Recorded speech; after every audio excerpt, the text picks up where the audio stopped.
Assalamualaikum Pak, selamat pagi Pak. Pagi juga. Ya, apa kabar hari ini Pak? Sehat alhamdulillah. Ya, baik Bapak, sebelumnya saya mengucapkan terima kasih. Alhamdulillah hari ini Bapak memiliki keluangan waktu ya, sehingga kami hari ini bertujuan ingin mewawancarai Bapak sebentar, memiliki sehingga kita bisa bertemu. Tentunya saya pribadi ingin belajar lebih dari Bapak Khadir yang selama ini sudah lama memimpin menjadi kepala sekolah di sini ya. SD apa ini Pak? SD 3 Jangkawian. Iya, dengan SD 3 Jangkawian. Saya dari SMP Negeri 1 Banda 2 Pak. Baik Pak, terkait tugas saya calon guru penggerak di angkatan 8 dalam modul kami yaitu di modul 3.1 terkait demonstrasi kontekstual pengambilan keputusan. Di sana kami disuruh mewawancarai kepala sekolah untuk mendatangi wawancara kepala sekolah di tempat sekolah yang lain, bukan di tempat sekolah kami ya Pak ya. Jadi pengambilan keputusan ini menyangkut dengan nilai-nilai kebajikan, terutama sebagai Bapak kepala sekolah. Nah khususnya Pak Khadir ini yang sudah menjadi kepala sekolah dalam waktu yang lama ya Pak ya. Berapa lama sudah Pak? 6 tahun sudah Pak ya, berarti sudah lumayan cukup lama ya Pak. Tentunya memiliki pengalaman yang real dan sangat luar biasa yang Bapak pedomani. Nah kira-kira Bapak, saya ingin menanyakan beberapa pertanyaan nih Pak. Bagaimana Pak? Siap. Iya. Baik, selama ini bagaimana Bapak dapat mengidentifikasi kasus-kasus yang merupakan dilema ITK atau bujukan moral di sekolah Bapak Pak? Bahwa sejauh ini saya tidak memerlukan individu secara khusus. Iya. Namun saya akan mempelajari dan menyimpulkan terhadap kasus-kasus yang terjadi di sekolah. Iya. Berarti Bapak mencari tahunya dari siswa-siswa Bapak sendiri ya, yang bagaimana kasus-kasus yang terjadi di sekolah Bapak. Karena tergantung daerah juga ya. Kalau kita daerahnya dekat dengan laut, jadi lain lagi siswanya kita. Dekat dengan gunung, lain lagi permasalahannya, begitu Pak ya. Jadi selanjutnya, selama ini bagaimana Bapak menjalankan pengambilan keputusan di sekolah Bapak, terutama untuk kasus-kasus di mana ada dua kepentingan yang sama-sama benar atau sama-sama mengandung nilai kebajikan dengan siswa Bapak? Itu pengambilan keputusan terlebih dahulu saya melakukan koordinasi atau musyawarah kepada pihak-pihak terkait seperti guru, orang tua, pihak lain yang diperlukan. Akan tetapi saya akan selalu mengusahakan kepada jalan musyawarah mufakat, melibatkan komite sekolah, orang tua atau wali yang bercurah pendapat kepada yang dipandang lebih kompeten, dan saya mengumpulkan fakta-fakta yang relevan terkait dengan masalah yang terjadi. Setelah itu melakukan pertimbangan yang matang, itu baru kemudian saya mengambil sebuah keputusan. Iya, mantap sekali. Berarti Bapak melakukan musyawarah di sekolah Bapak, yaitu menyangkut dengan orang tua siswa, rekan-rekan Bapak, baik komite, guru-guru. Berarti Bapak melakukannya dengan cara musyawarah Pak ya. Berarti luar biasa sekali pengalaman Bapak selama 6 tahun ya Pak ya. Baik Pak, terus langkah-langkah atau prosedur seperti apa yang biasa Bapak lakukan selama Bapak menjalankan menjadi kepala sekolah Pak? Saya itu akan mencari informasi terlebih dahulu.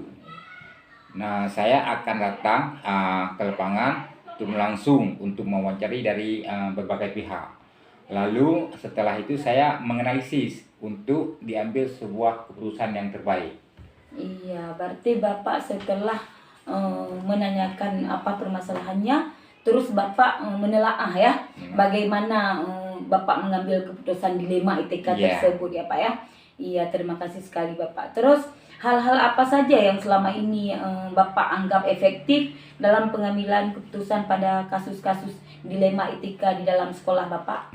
Kalau saya merasa suatu pengambilan keputusan itu yang efektif apabila dilakukan dengan spontanitas, tergantung objek permasalahan di lapangan. Itu saya mengobrol dengan tim manajemen sekolah, jajaran wakil kepala sekolah dan guru-guru senior, didengarkan pendapatnya supaya ada keputusan bersama. Iya, berarti Bapak setelah melakukan musyawarah terus melakukan caranya yang efektif yaitu dengan tim Bapak, yaitu wakil ya, guru yang ada di sekolah Bapak, beserta mengikut sertakan orang tua murid juga ya Pak ya. Iya, mantap sekali Pak, sungguh luar biasa pengalaman Bapak, semoga terinspirasi.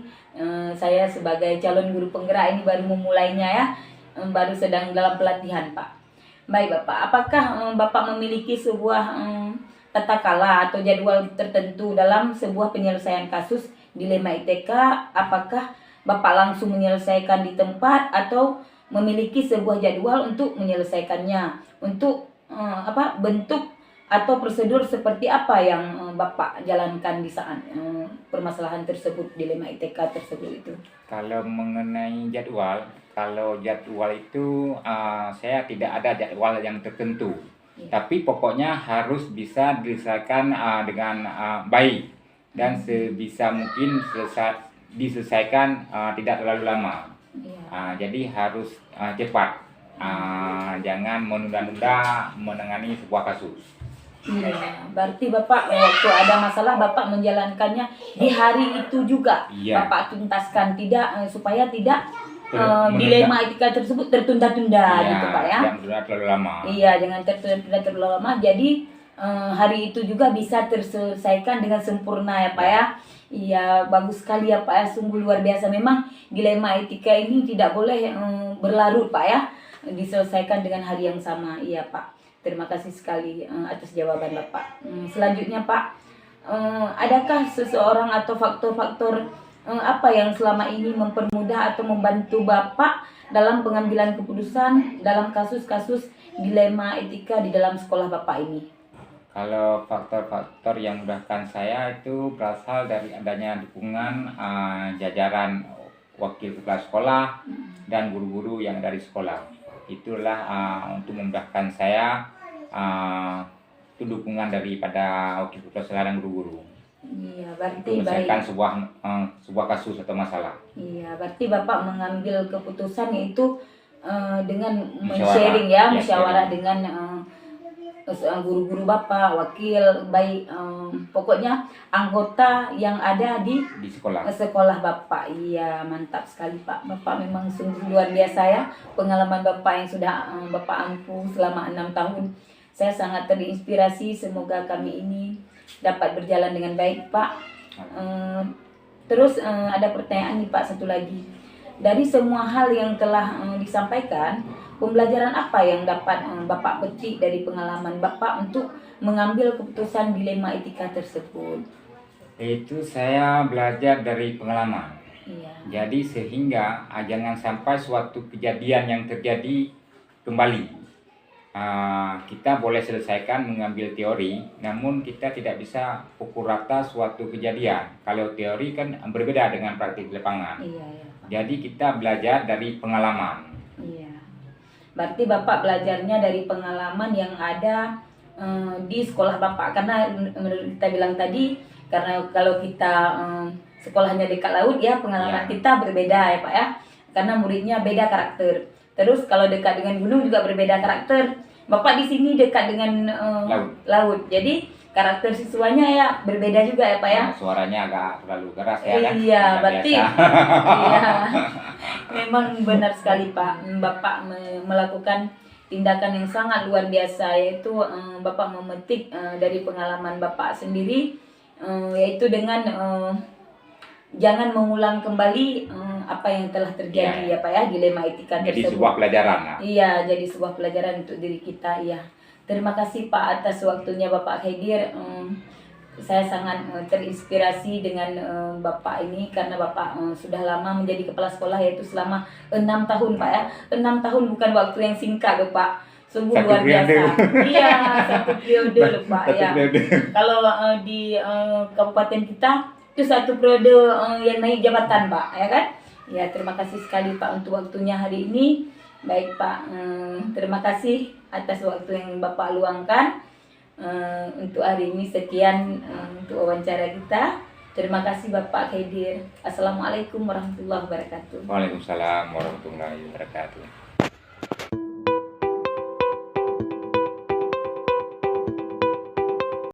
Assalamualaikum Bu Eka. Baik Bu, kedatangan saya ke sini yaitu kami ingin wawancara dengan Ibu, yaitu terkait saya calon guru penggerak angkatan 8 gitu ya.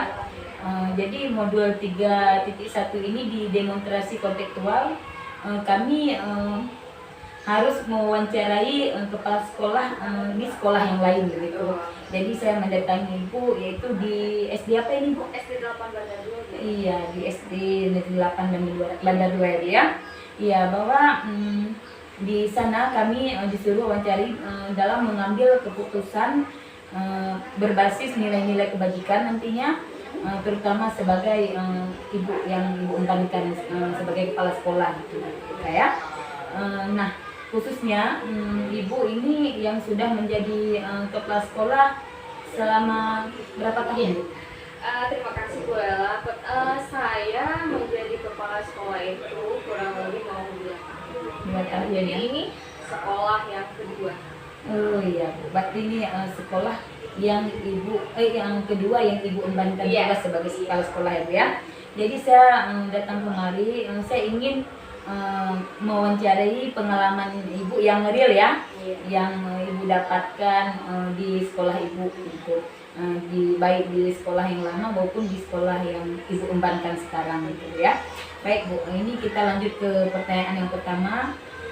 Baik Bu, selama ini bagaimana Ibu dapat mengidentifikasi kasus-kasus yang merupakan dilema etika atau bujukan moral di sekolah Ibu yang Ibu hadapi? Kalau berbicara Dilema etika mengidentifikasi masalah itu, ini kan sekolah dasar ya, sekolah dasar. Hal yang sering terjadi memang benar, dilema etika itu memang kurang ya, berkarakter. Pemerintah pun selalu menekankan ya, siswa-siswa kita untuk berkarakter gitu kan, juga di pelajar profesional gitu kan. Kalau misalnya di sekolah yang sering kita lihat itu adalah anak-anak sering misalnya akibat bermain-main sehingga menjadi salah paham atau berkata-kata mengejek ya, lebih ke bully sih seperti itu. Iya, berarti Bu di SD Ibu sering anak-anak sering ke berantem, yaitu membulikan kawan-kawannya gitu Bu ya. Iya, luar biasa Ibu pengalaman Ibu di SD. Terus selama ini bagaimana Ibu menjalankan pengambilan keputusan di sekolah Ibu, terutama untuk kasus-kasus di mana ada dua kepentingan yang sama-sama benar gitu, atau sama-sama mengandung nilai kebajikan? Bagaimana itu? Kalau dalam konteks anak-anak contoh misalnya mereka dari berbicara sehingga menyakiti hati temannya sehingga bertengkar gitu kan. Nah ini kan ketika kita tahu permasalahan itu kan kita panggil gitu. Ketika kita panggil, kita telusuri nih apa sih yang terjadi, bagaimana sih tadi permasalahannya. Jadi si anak pasti membenarkan diri saya, Bu, bahwa dia nih, kata si A, kata si B, dia nih Bu yang salah. Nah, di sini kita perlu cara bagaimana ya membuat si anak itu tidak lagi mengulang, dan bagaimana kita mengidentifikasi masalah itu. Kita tanya dulu. Nah, setelah kita tahu, baru kita cari solusinya. Iya, berarti ya Ibu mencari solusinya, Ibu memanggil wali. Iya. Wali. Tidak, Bu Ella. Jadi ketika hal itu terjadi, misalnya di dalam kelas, kan, guru kelasnya itu pasti tahu, ya, pasti tahu. Nah, ketika mereka guru kelasnya tahu, pasti mereka memanggil si anak tersebut untuk menanyakan permasalahan apa masalahnya sebenarnya. si A udah menjawab, si B juga udah menjawab. Di situ juga saya turut andil, melihat dan mendengarkan permasalahan yang mereka alami. Kita tidak memanggil pihak luar dulu, misalnya orang tuanya. Kita lihat dulu masalahnya seperti apa. Kalau hanya masalah bumi, masalah Sepele hanya gitu. sepele, kita tidak perlu untuk melibatkan orang tuanya. Ya kan? Arti Ibu melibatkan kawan rekan Ibu dulu yang mengajar di dalam kelas Ibu ya, karena di kelas SD kita kan guru kelas ya Bu ya. Jadi tahu sikap dan karakter siswa itu tersebut ya. Paling kita Iya. libatkan Bu adalah nanti pada saat misalnya ini kan ada parenting nih, nanti di saat pembagian rapor atau momen-momen tertentu, kita kan perlu untuk mengatakan atau kita nanti pasti akan membicarakan seperti apa sih anaknya sekarang, tolong Bu dipantau gitu. Kita tidak kasih tahu kasus langsung gitu. Bu, dia ini kurangnya di sini gitu. Jadi tolong Ibu pantau, bekerja sama, bukan berarti kita tidak memanggil orang tua tidak bekerja sama ya dengan orang tua. Karena ada hal-hal yang kecil ya yang harusnya Yang kita tidak perlu ikut, iya. bisa kita tangani, kita rasanya tidak perlu harus panggil nih orang tuanya. Saya pikir tidak gitu. Nanti kalau Ibu menyelesaikan kasus tersebut, apabila Ibu anggap itu cuma masalah yang bisa Ibu atasi di sekolah, Ibu selesaikan selesaikan di sekolah Itulah tugas kita. tanpa ya, Itulah tanpa tugas orang kita, tua ya. sendiri. Tugas saya PR yang terbesar itu lah. Iya. Ya di rumah yang orang tua sudah membentuk karakternya juga sama ya. Di sini juga tugas kita sebagai orang tuanya di sini juga sama halnya, ya kan? Jadi saya pikir kalau misalnya tidak terlalu rumit, tidak perlu mengambil orang tua. Iya, luar biasa Ibu pengalaman Ibu ya. Saya sangat terinspirasi sekali ini dengan pengalaman-pengalaman Ibu. Baik, selanjutnya langkah-langkah atau prosedur seperti apa yang bisa Ibu lakukan selama ini? Kalau langkah-langkah mengenai misalnya yang terjadi di sehari-harinya, ya seperti saya bilang tadi ya, maksudnya kita identifikasi masalahnya, kita panggil mereka, ya kan, kita panggil mereka, kita juga. Ini posisinya tidak hanya saya, tetapi di sini ada guru kelasnya, ya kan, ada anak-anaknya. Nah, itu yang kita lakukan pun ketika kita panggil mereka pun satu-satu kita tanya gitu, karena nanti mereka akan membenarkan diri masing-masing gitu. Karena kan dia pasti bilang dia sendiri yang benar, terus si siswa yang lain juga dia sendiri yang benar gitu. Iya. Itulah dituntut kita harus memahami ya, harus memahami si karakter anak-anak seperti apa, biar nantinya apa yang kita ambil keputusannya itu tidak salah, gitu. Tidak merugikan siapa, tidak merugikan si A dan si B gitu. Karena intinya kita untuk mendamaikan dan jangan terulang kembali hal tersebut, misalnya gitu ngejek gitu ya, karena yang sering terjadi itu lah Bu Lela, bully-bully ya.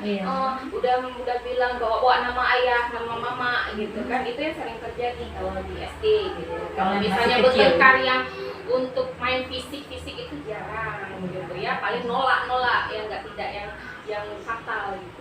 Jadi insya Allah bisa lah kita tangani karena dia umurnya masih di bawah umur gitu ya. Terus hal apa saja yang selama ini Ibu anggap efektif dalam pengambilan keputusan pada kasus-kasus dilema etika itu yang Ibu ambil? Kalau hal-hal yang efektif itu ya sesuai dengan apa yang kita lakukan, itu seperti saya bilang lagi tadi Bu ya, ketika hal itu terjadi ya dipanggil ke dalam kantor dengan tidak mengganggu jam belajarnya gitu, karena kan pada saat mereka misalnya tidak di dalam ruangan, tidak di dalam ruangan gitu, tetapi mereka kita panggil face to face ya kan, kita panggil istilahnya khusus gitu, tetapi dengan tidak meninggalkan atau tidak merugikan anak-anak yang sedang belajar di dalam kelas. Iya, berarti itu yang Ibu lakukan hal efektif, yaitu tidak di dalam kelas Bu ya. Jadi memanggilnya ke dalam ruangan guru maupun di dalam ruangan kepala sekolah. Baik Bu. Hal-hal apa saja yang selama ini merupakan tantangan dalam pengambilan keputusan pada kasus-kasus dilema etika yang Ibu terapkan di sekolah, tantangannya gitu? Tantangannya sih kalau mengambil keputusan pasti ada yang pro dan kontra gitu ya. Pasti misalnya ya pertama dulu tantangannya kan kita kita ini mau cari tahu siapa yang benar masalahnya, karena kan pada saat itu ya kan mereka membenarkan misalnya si A dan si B benar nih, kita panggil saksi ya kan, anak misal temannya kan ada yang melihat kita kita tanya apakah benar yang dia bilang si A, apakah benar yang si B bilang gitu kan. Nah seperti itu Bu. Oh iya, berarti sangat luar biasa ya Ibu dalam menanggapi kasus-kasus dilema etika di sekolah Ibu ya Bu ya. Kalau dilema lagi kan Bu Lela, dilema karena apa juga ya, kita sebagai orang tuanya di sini gitu ya, yang harus kita bentuk itu adalah etika dan karakter gitu ya. Ketika anak-anak punya etika dan karakter, saya pikir semuanya akan mudah gitu. Akan mudah karena mereka paham dulu, karena mereka itu tidak hanya sekolah, misalnya udah sekolah habis enggak, tapi mereka ngaji juga. Nah disinilah sering kita berikan guyonan, bercandaan, misalnya di saat bercanda, tapi sering dikasih nasihat. Intinya kalau anak SD itu harus mulut harus merepet lah Bu. Artinya merepet bukan apa, tetapi demi kebaikan. Sering-seringlah selalu dan tidak capek-capeknya selalu kita bilang ke anak-anak, kita ingatkan, kita contohkan gitu. Karena anak-anak yang dia, ya. dia harus kita contohkan, harus selalu kita bilang. Padahal udah kita bilang ini kan ada orang kadang-kadang capek dia harus ngomong itu aja terus dilakukan lagi. Itulah tugas kita, jangan bilang capek karena memang kita pada saat usia seperti itu memang kita harus sering-sering bilang gitu ya. Mereka apa yang kita ngomongin sering itu kan mereka ini ya, maksudnya save di sini ya, simpan di sini ya, di memori dia. Jadi jangan bosan-bosan lah kita nih. Iya luar biasa memang. SD ini kita sering melakukan hal yang sama Bu ya, dalam mengingatkan baik Bu. Apakah Ibu memiliki sebuah tata cara atau jadwal tertentu dalam sebuah penyelesaian kasus dilema etika? Apakah Ibu langsung menyelesaikan di tempat atau memiliki sebuah jadwal yang menyelesaikannya, bentuk atau prosedur seperti apa yang Ibu jalankan gitu? Apa Ibu selesaikan hari itu juga begitu? Karena kita ini berbicara di sekolah dasar ya Bu, kalau sekolah menengah pertama itu mungkin ada bimbingan konselingnya ya, yang ketika dia tidak bisa ditangani misalnya oleh wali kelasnya, dia bisa di share ke guru BK-nya ya. Di sini kita harus bekerja sama lah, artinya harus bekerja sama dalam artian apa ya? Antara guru dengan semua ya, antara segenap yang bertugas di sini lah, guru kepala sekolah. Ibu biasanya ada termasuk komite gitu? Ya. Kalau misalnya komite, bolehlah kalau misalnya kita anggap permasalahan itu tidak bisa diikutin, nggak usah melibatkan komite.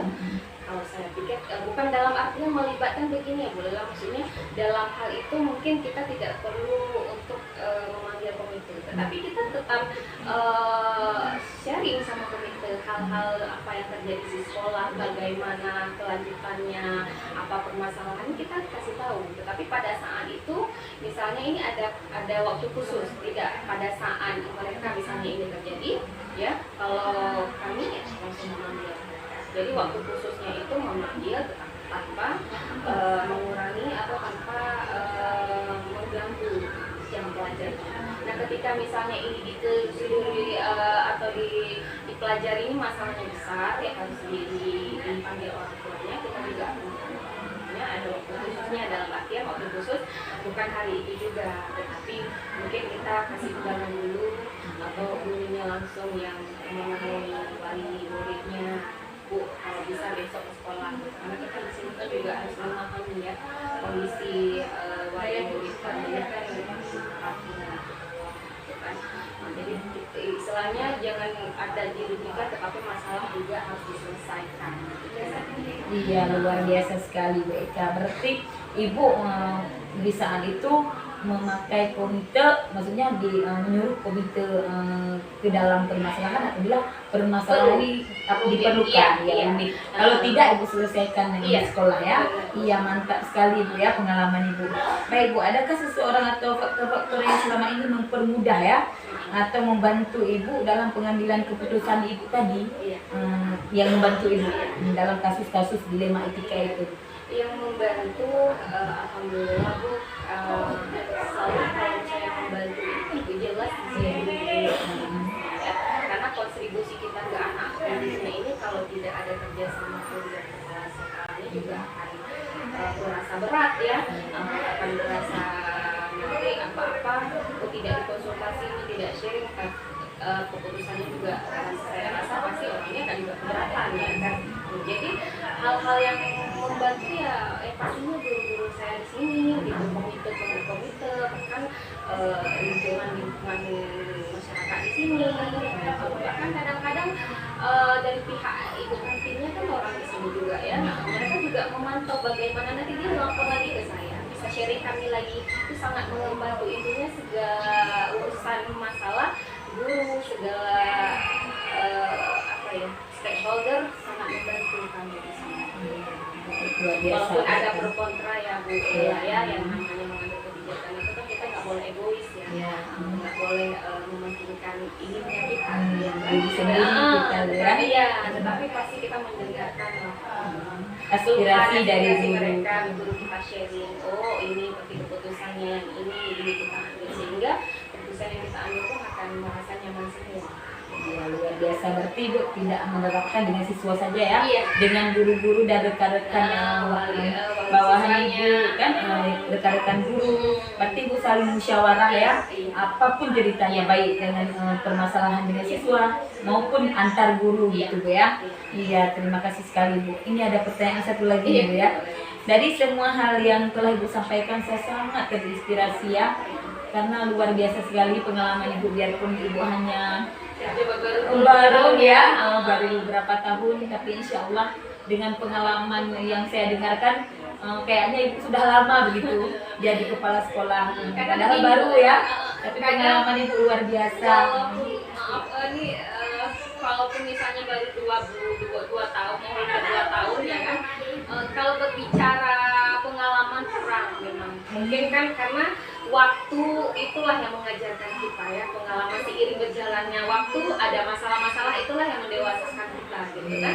Tetapi saya mencoba untuk menjadi lebih baik, mencoba untuk berjalan sesuatu. Terus ini bukan bagaimana ini apa yang dapat Ibu petik ya dari pengalaman Ibu mengambil keputusan dilema etika tersebut. Apa saja hal yang bisa Ibu petik, yang bisa Ibu inspirasikan kepada saya lebih semangat lagi saya ini? Kalau berbicara apa ya, pengalaman yang sudah saya kasih ke Bu, sharing ke Bu Lela itu kan, intinya saya pribadi selaku kepala sekolah ini harus membangun dulu udara, atau harus membangun dulu aura positif lah ya, membangun dengan guru-gurunya ini sehingga pembelajaran di sekolah menyenangkan ya kan, transparansi dengan guru sehingga tidak ada yang tertutup-tutupin, sehingga maksudnya dalam konteks ini ya, maksudnya kita sama-sama di sini. Walaupun saya sebagai kepala sekolah gitu ya, tetapi di sini adil sangat ini karena mereka, karena guru kita yang menjadi keberhasilan sebuah sekolah ini, dan didukung juga dengan saya gitu. Jadi dalam artian di sini harus bekerja sama demi membangun sekolah yang lebih baik. Iya, terima kasih sekali Bu Eka ya. Sungguh luar biasa pengalaman Ibu, dan yang dapat saya petik dari Ibu pengalaman yang sangat luar biasa ya Bu ya. Jadi terima kasih atas waktu untuk wawancara hari ini Bu. Sama-sama Bu. Saya juga minta maaf apabila banyak mungkin tidak tepat sasaran yang saya jawab ya. Ini atas kekurangan saya juga saya minta maaf. Enggak Bu, alhamdulillah sungguh luar biasa, sangat terjawab semuanya ya Bu ya. Terima kasih Bu Eka. Assalamualaikum warahmatullahi wabarakatuh. Waalaikumsalam warahmatullahi wabarakatuh.